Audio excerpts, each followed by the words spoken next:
Well, a lot of, me from the hood, so people look at Bleak and don't understand the business he's doing. They always look at Jay like, oh, yeah. That's why you got like Yayo talking about, Jay don't take care of I don't need Jay to go on tour. Yo, smoke hard coke, yo. Yo, chill. You look like you need to be taken care of. You look like you need to go to the dentist. You need to look like you need to brush your teeth. You look like you need hygiene. You look like you need help. Tell your man 50 send you an ounce or something, yo. You do need that might help. need 2 ounces, nigga. That's why Paid in full movie, nigga. I got a G for every bump in your face, nigga. I promise you that, nigga. I seen something Tony Yayo said, Hov don't look out for me like 50 look out for him. Oh, word? He said that? I just want to clear that up. Hov don't have to. All right. You know what I mean? All right. Okay. I'm chewing a lie on my own. Right. If Hov look out, I'm telling you, I'll be up there. Right. So when y'all see me out here, that's the Blizzle budget. But back to you, I'm sorry for cutting you off, but I just want to let niggas know Hov don't have to. So, Welcome back. Jim Jones just snapped. And when I say snapped, I mean really lost it. Going off on Tony Yayo right in the middle of Memphis Bleek's own podcast. What's wild is that Bleek doesn't even rock with Yayo like that either. So the whole thing felt explosive from the jump. People are asking, why's Bleek got issues with Yayo? And why did Jim decide to crash out like that in front of everyone? Stick around, cause this story gets heated real quick. Let's start with Memphis Bleek. His side is way easier to unpack. Bleek's been tight with Jay-Z since forever, basically like his younger brother. Well, a lot of, me from the hood, so people look at Bleak and don't understand the business he's doing. They always look at Jay like, oh, yeah. That's why you got like Yayo talking about, Jay don't take care of I don't need Jay to go on tour. Yo, smoke hard coke, yo. Yo, chill. You look like you need to be taken care of. You look like you need to go to the dentist. You need to look like you need to brush your teeth. You look like you need hygiene. You look like you need help. Tell your man 50 send you an ounce or something, yo. You do need that might help. need 2 ounces, nigga. That's why Paid in full movie, nigga. I got a G for every bump in your face, nigga. I promise you that, nigga. I promise you that, nigga. That's why he worried about Peon, you broke, nigga. You know I got it, nigga. What's up? The bag is up. The both sides. Hey, Flea, where the both sides, Flea? Let me finish that off. Ain't nobody taking care of over here, B. Nah, you good, my nigga. I fucking love it. They deserve it. They need to hear this shit, man, because they bugging out here. All these niggas worrying about who taking care of who. We take care of we. Ain't no who take care of who, nigga. You know who doing it. We live. We getting money. Nigga. We take care of everybody, nigga. We take care of each other, nigga. That's a fact, my G. But linking back up with you, Jim, we missed out on a lot of opportunity, bro. But we ain't gonna miss it out going forward. We need to put some pain together, bro. But Tony Yayo, man, he's been throwing shade at Hov for years. Yayo's the type to keep a grudge. And one of his biggest was claiming Jay tried to block 50 Cent from performing at the Super Bowl halftime show. He said that on record and clearly never let it go. So when Yayo sat down with Shannon Sharpe, he didn't hold back at all. He straight up called Jay-Z a hater, saying he never helps nobody win and don't put people on. Then he fired a slick shot at Bleek too, saying, look at Memphis Bleek. He not shining, he not winning. Jay-Z don't take care of him like 50 take care of me. That line right there, boom, that's what set the whole thing off. Yayo kept doubling down too, bragging, we just came back off tour, you know? Me and Fifth still touring. I do my own shows too, Canada, Germany, Switzerland. I stay working. The man was talking like he was living proof that loyalty to 50 pays better than Bleek's loyalty to Jay. But let's be real, and that 50 takes care of me more than Jay does talk? Like I just said, we just came back off tour. Yeah. You know, with Fifth, and we still touring, still. And I do my own tours too for people. Oh, yo. You see, I do my own tours. I did tours in Canada. I did a tour across the whole Germany and the Swiss Alps, and that's why I don't care about the hate, cause I'm like, I got the possibility to do my own tour, like something with Memphis Bleek. Memphis Bleek said Nori. Yayo said, Jay-Z didn't have us on tour like he did, or I eat my own halal. I eat my own halal too. If you want to say that to Memphis Bleek, I just came off my last tour. All I'm saying is when you see Jay-Z in a setting, he never really, when he's doing a Beyonce show or whatever, you don't see Memphis Bleek on the stage and him being brought out. You know, even if I'm doing the hype man shit with 50, he's bringing me out. I'm making money. I'm going to. That's that man girl too. That's it. That's Hov's wife tour. Yeah, that's Hov. Yeah, Hov wife tour. So if Hov, I believe if Hov was out on his own, he would bring Bleak out. There is no need for him to bring Bleak in a situation where it looked like if this was last tour you're talking about with the Cowboy Carter. Right.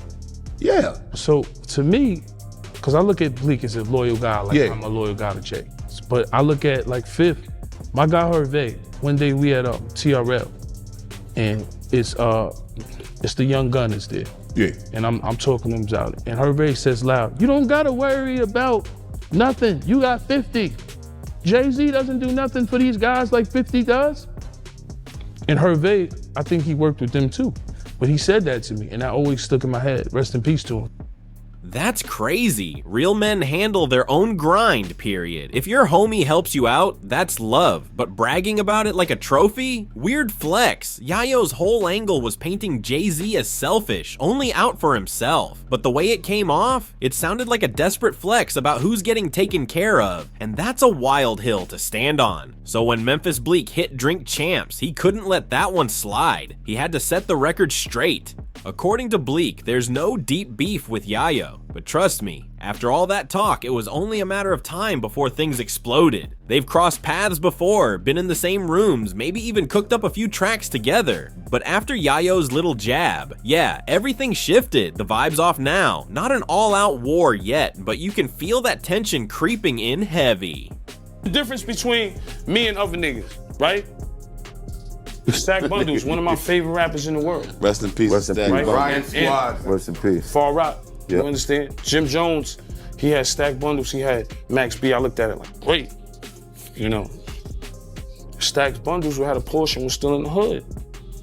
No disrespect to Jim Jones. Fifth had me in Battery Park. I could walk out that barefoot. Get the See, socks. that's when a nigga love you, nigga. Get the socks, nigga. Sneakers Dior, nigga. But I'm walking out there barefoot. That's when you know a nigga love you, boy. Cause he making sure you don't get your shit split. Cause you go back to 134, anywhere, Baisley, right, Brooklyn, shit get split. Once I got shit, nigga shot my shit up. Bentleys and all that. Y'all can get that sneaker, just toss that over there. My shit's official. You know what I'm saying? Yo, look, but nigga put me in position. Rest in peace of Stack, but Stack got killed in the project with a Porsche. Yeah. Nigga, come on, nigga, I'm from the hood, nigga. Y'all niggas thought, nigga. I done been around the Black Justice and seen the Preems and all that, nigga. The E-Money bags, all that, nigga. The younger niggas under that. So with everything you Maserati Fox. Real nigga, huh? So with everything that you saw, what would you change? I just pray to God every time I leave the house. But what would you change? Change what? Pass the cup. I heard you talk about all the shit you went through, all the shit niggas is still going through. What God, listen, what God got planned for you is planned for you, brother. God already know what's planned for you in life. God planned for you to come here and spaz on y'all niggas tonight. I spaz? I'm just saying, it was a plan. I mean, I do be on some Hollywood shit in Europe. I gotta stop. Yeah. Something like, yo, stop talking about Europe. I don't, like, when you come here, you gotta deal with Don't treat niggas. Vlad like that, bro. See how niggas is? See how No, I niggas ain't is, nothing to do with Vlad. He ain't treat Vlad like Europe. this. I do Vlad things like you have to do with this, my Europe. When Bleak caught wind of what was said, he was stunned, saying, "I seen something? Said Hov don't look out for me like 50 look out for him?" Oh, word? He said that? You could hear the disbelief in his voice. And listen, this ain't the first time Yayo's mouth stirred the pot. We all remember the old G-Unit versus Dipset chaos. 50 Cent, Cameron, Jim Jones, all throwing shots like it was sport. Most folks thought that era died out years ago, but nope, it's back. And this time, the smoke between Jim Jones and Tony Yayo runs way deeper than rap beef. It all reignited when Yayo went on Math Hoffa's podcast and dropped a bomb. He accused Jim Jones of leaving his own artist, Stack Bundles, behind in the hood to die. He said, "This the difference between me and these other dudes. Stack Bundles, one of my favorite rappers ever. Rest in peace, rest in squad, rest in peace, Far Rock. You understand, Jim Jones had Stack Bundles, he had Max B. I looked at it like greatness. Then he switched tone, basically saying, Jim failed to protect the people who believed in him. That hit like a bullet. According to Yayo, Jim didn't take care of Stack, and that neglect played a role in the tragedy that followed. A claim that sent shockwaves through hip-hop circles. The problem is, when she was on the show, she had said that she had heard about you wasn't giving Stack money, but people don't know that when Stack asked you for the bread, you were going to the bank. I think the bank was closed. Something happened because me and Bino talked about it. I remember being there, and you was going to give him more money after the money he spent because we was on tour. He like, geez, I spent all that tour money, geez, on Pop, I bug it. Whatever he did, brought another Porsche, BMW. He like, yo, Pop, geez, you said a closed mouth don't get fed, geez, I'm Pop, geez, I'm hurting. It's a fact. And when I told him, I said, yo, go get 25 grand from the bank tomorrow. He like, oh, yo, what's up with that Wrangler truck? I'm like, I left that shit in Brooklyn. I don't even want that shit. I don't even know what block it's on. Matter of fact, it's by the car shop where I got the Maserati from. He like, you let me get that, geez. I'm like, go take it. You probably got to get a new key. He like, oh, I'm going to go get that tomorrow, geez. You different, geez. And we all know the rest of the story. Why do you think that people have this misconception of what happened? Why do you think even her? Why do you think that? Where did that come from? Nobody likes to hear the truth. Because we were there. Bino get mad all the time, and he gets offended. And he was one of the people that called me. He was like, "That's not true." They think that what they think is that Stack asked you. He told you he wanted to leave. They said that Stack told you he wanted to leave. He wanted to move, and you didn't move him out. But that's not true. You don't want to hear? You want to hear that story? All right. For Stacks and them, I was about to buy Stacks, the kid Max and Melly, a whole brownstone in New Jersey. None of them wanted to leave the hood. And I was not about to waste my money. And that was what I offered them. I went shopping for the shit and all that type of shit. Yeah, we remember that, right, Bass? We remember that. Shout out to Bass. I remember the conversation. I mean? And I'm like, yo, you bugging. You want to, like, yo, you could go to the hood every day, but you're going to be living in Jersey. Like, you're going to be living better than, like, you heard? And you don't have to worry about paying for no rent or nothing like that. I'm just trying to get you niggas out the hood. Melly, too. Melly ended up getting shot, right? Like none of these would listen, and everything that happened that you know can happen in the hood end up happening and shit like that. You know what I mean? But everything to try to protect them for what I know could have happened to them, I tried. You heard? From getting all of these cars to getting all these everything. You can imagine everything. Private jets, Miami, hundreds of thousands in one weekend, 2 tour buses, Atlanta, like. Cannot front on how I had my boys moving. And I'm only talking about this because you was there, and you and Stacks were best friends, were Bino, a couple others and shit like that. Other than I don't even talk to people about Stacks and what went on, but we was setting it out. It was not on our level when we was moving. And no. If you don't know who Stack Bundles was, let's pause for a second. He was one of Jim's closest allies, a rising star signed under Jim's wing. Jim took him on tour, showed him the ropes, and gave him exposure in the game. But street whispers say Jim didn't do enough when Stack needed him most, and that failure allegedly cost him his life. Stack Bundles was gunned down in his own neighborhood, and to this day, that loss still hurts the culture. Some folks say Stack never left the block, and that's where the tragedy deepened. Now, I'll be real. I've always given Jim the benefit of the doubt, because nobody truly knows what went down between them. Sometimes your people just don't listen, no matter how hard you try to help. You can hand them the blueprint, give them the tools, even buy them the setup. But if the hunger ain't there, it's like watching someone drown in the same pool you tried to pull them out of. It's painful, man, because sometimes you want success for someone way more than they want it for themselves. That's exactly what it sounded like between Jim Jones and Stack Bundles. A friendship turned into a messy headline. People online dragged Jim, accusing him of jacking Stack's whole wave. The way he dressed, talked, moved, even down to his swagger. And honestly, they weren't exaggerating about Stack's influence. Stack Bundles wasn't just talented, he was the future. If life hadn't cut him short, he would have been front row at Paris Fashion Week next to ASAP Rocky, rocking designer fits before they even hit stores. That's how much drip and energy he had. But critics kept pushing that ugly narrative. That Jim took the sauce, ran with it, and left Stack behind. It made everything even messier. Jim, though, never backed down. He's always stood on his truth, saying none of that was real. According to him, he tried everything to pull Stack out of the hood. Gave him money, opportunities, studio time, tours, whatever he needed. Jim said, I gave him the game, but he just wouldn't leave the streets. That's what hurt him most. In his words, he never abandoned Stack. He just couldn't make him walk away from that lifestyle. Believe him or not, that's the version Jim stands by to this day. During one emotional interview, Jim snapped when Stack's name came up. The host tried to bring up what people were saying, like how somebody claimed you wasn't giving Stack money, and Jim cut in quick. He explained that when Stack needed cash, he literally went straight to the bank for him. You could tell it still cuts deep. Stack wasn't just another artist to him, that was family. Now, the details around that whole $25,000 rumor, the so-called G-Wagon situation, nobody can say for sure what's 100% true, but one thing's clear, anything tied to Stack bundles hits Jim right in the heart. So when Tony Yayo brought that man's name into the mix, Jim took it as pure disrespect. And when Jim Jones sat down with Memphis Bleek and Yayo's name came up, oh, it got tense fast.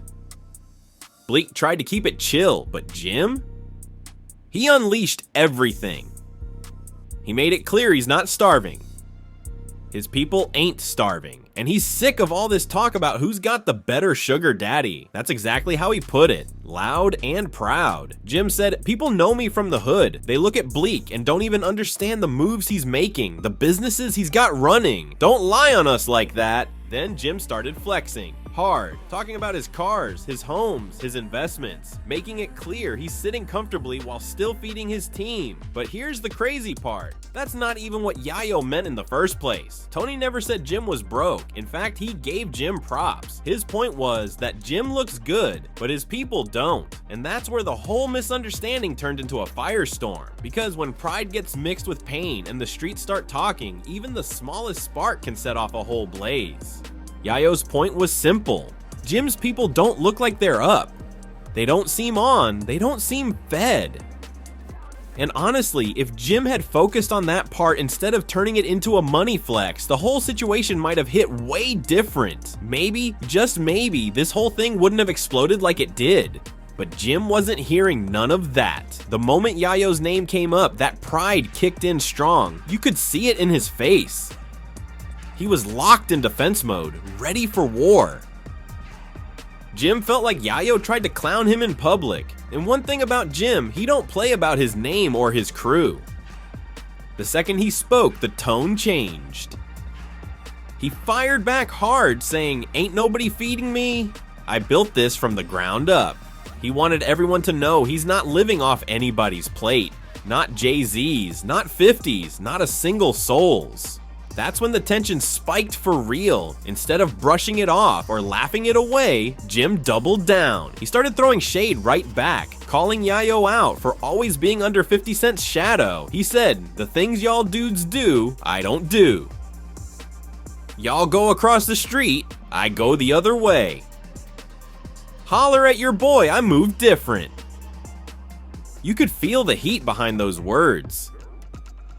Years of bottled up comparisons, quiet disrespect, and people questioning how he moves were all boiling over in real time. This wasn't just another rap back and forth. It was pride versus perception. Jim had been hearing the same talk for years, that he doesn't take care of his people, that he's not as loyal as he claims, that he's fallen off. And in that moment, he'd had enough. He made it loud and clear he wasn't backing down. Not from Tony, not from 50, not from anybody. Jim kept talking big money, flexing about his cars, his deals, his lifestyle. But here's the thing, that wasn't the real fight. It wasn't about who's richer or who's broke. It was about respect. And Tony Yayo, he wasn't staying quiet either. He clapped back in the pettiest and most savage way possible. Instead of dropping a long response, he hit Instagram and made his move. Yayo reposted Max B, Jim Jones's longtime rival and old friend turned enemy. Now that was a statement. Fans went wild, instantly splitting sides, half cheering Yayo for the bold play, half saying he went too far. But one thing's for sure, that single post turned a simmering feud into a full-blown social media firestorm. That Max B repost was pure chaos. The internet lost its mind the second Yayo dropped it. Fans instantly started digging up old clips, interviews, and tweets from back in the day when Jim and Max's beef was still fresh. And it reminded everybody just how deep that rivalry runs. You gotta understand, Jim and Max weren't just label mates. They were once brothers in the game. Max was part of Bird Gang, one of Jim's closest allies, and their chemistry was crazy. But when things went left, it got ugly. Max accused Jim of shady business, claiming he didn't get the money he was owed from songs he helped create. Jim fired back, saying Max was being ungrateful, and from there, it turned into one of the most toxic splits in hip-hop history. They started dissing each other in interviews, dropping subliminal lines in songs, and airing out personal drama that should have stayed behind closed doors. At one point, Max even released a diss track, straight up calling Jim a fraud in designer clothes. It was brutal. So when Tony Yayo decided to repost Max B, it wasn't just shade, it was a dagger. It was him saying, "You want to talk loyalty, Jim? Even your own brother couldn't stand beside you." That single move reignited an entire decade-old feud and dragged Jim's name back into old wounds he's been trying to bury for years. Jim saw it as a straight violation. Insiders say he was heated after that post and calling out folks close to him, asking who's been talking behind his back. He felt like Yayo crossed a sacred line, taking something deeply personal and turning it into internet ammo. The whole thing snowballed within hours. Blogs, fan pages, and hip-hop outlets were posting side-by-side comparisons, breaking down the history between Jim and Max like it was a true crime documentary. And guess what? Max B himself, still behind bars but always plugged in, apparently caught wind of the situation too. He didn't speak directly on it, but his camp allegedly reposted the same image Yayo used, just to keep the energy going. That move made it clear nobody was backing down. Meanwhile, fans were split right down the middle. Some said Yayo was just trolling, doing what G-Unit's always done, pushing buttons and making headlines. Others said it was deeper, that Yayo was trying to remind Jim that respect in this game isn't just about money, it's about how you treat people when the cameras aren't rolling. Jim, on the other hand, went live later that night and you could feel the frustration in his tone. He didn't mention names directly, but everyone knew who he was talking about. He said, "I don't need no validation from no internet gangsters." Half these dudes talking loyalty never kept it real with their own people. His comments only fueled the fire more, with fans dissecting every word like a clue in a rap mystery. At this point, it wasn't just Jim versus Yayo anymore. It had turned into a full cultural moment, with old beefs being resurrected, alliances being tested, and the streets watching every post, waiting for the next bomb to drop. By the next morning, the drama had completely taken over social media. Hip-hop blogs, gossip pages, and even verified rappers were weighing in like it was a heavyweight fight. Comment sections were exploding, half defending Jim, half riding with Yayo. The captions were wild. Yayo brings Max B back from the digital grave just to taunt Jim, and Jones ain't letting this one slide. It was pure chaos. But here's the twist. Instead of staying quiet, Jim Jones fired back in classic Jim fashion. He jumped on Instagram Live again, pacing back and forth with his chain swinging, eyes burning with frustration. He said, "Y'all got me twisted if you think I ever needed another man to feed me. I'm my own boss. My team eats, cause I made sure they eat." His voice was tight, like he was trying to hold back snapping for real. Then he took it one step further. Jim started throwing subtle shots, saying some people been in the game 20 years and still living off another man's cosign. Fans instantly knew who that was aimed at. The comments lit up. He talking about Yayo. He just cooked him alive. 50 better step in before this gets nasty. And that's exactly what people were waiting for. A response from 50 Cent himself. Because whenever Tony Yayo gets into something, 50's name always gets dragged right into the middle. But instead of defending his right-hand man, 50 played it smart. He posted a cryptic meme, a picture of a man sitting back eating popcorn with the caption, "Y'all enjoy the show." The man basically poured gasoline on the fire and walked away laughing. Meanwhile, Yayo didn't stay silent either. A few hours later, he dropped another bomb, a slick video clip of himself driving with "Baby Don't Cry, Keep Ya Head Up" by Tupac blasting in the background. No captions, no tags, just pure energy. Fans interpreted it as a jab at Jim, like Yayo was saying, "You emotional bro, calm down." That video alone had the comment section going insane, at over 200,000 views in less than a day. Insiders close to Jim claim he was furious. He felt like Yayo wasn't just disrespecting him, he was trying to humiliate him in front of the whole world. One source said Jim was calling around trying to set the record straight, saying, "I don't do online beefs. I see people in person." That line alone got reposted everywhere. By this point, it wasn't even about the original argument. It had turned into a full-on pride battle. Fans started posting edits comparing Yayo's loyalty to 50 with Jim's loyalty to his Bird Gang crew, making it a loyalty war. And as if things couldn't get messier, people started tagging Max B's name under every post, turning him into an unintentional centerpiece in a feud he didn't even start this time. What began as one shady podcast comment had now grown into one of the most talked about internet beefs of the year. Jim wasn't backing down, Yayo was loving the chaos and the rest of the industry. They were sitting back watching two OGs burn the internet up for free entertainment. And just when everyone thought it couldn't get any wilder, boom, Jim Jones dropped a bomb of his own. Late that night, he went live again, this time with a full entourage behind him. Champagne bottles popping, stacks of cash spread on the table, and the music blasting in the background. You could tell he wasn't there to talk, he was there to send a message. Jim looked straight into the camera and said, "I've been solid since day one. Ain't no rapper, no blog, no clown online ever gonna tell my story for me. They talk about loyalty, but they forget who built this from nothing. I put my city on, I put my brothers on, and I'm still here while they talk from the sidelines." Every word came out sharp, like he was cutting through years of bottled up anger. But right in the middle of that live, fans noticed something. He dropped a subtle jab that made the internet explode. He said, "Some of y'all only pop out when another man lets you. That ain't real boss energy, that's permission energy." Boom, everyone instantly knew he was talking about Tony Yayo again, implying Yayo only moves when 50 Cent gives the green light. The comments were on fire, people typing, "Jim violating," and "he throwing missiles now." But then Jim switched gears. He started talking about Max B, and that's where things turned emotional. He said, "Max was my brother, and I'll never speak bad on that man again. But stop using his name like it's a meme. That was real pain. That was family." The room got quiet for a moment. It was the first time in the whole feud where you could see a bit of vulnerability from Jim. For a second, it didn't feel like flexing. It felt like closure, trying to break through anger.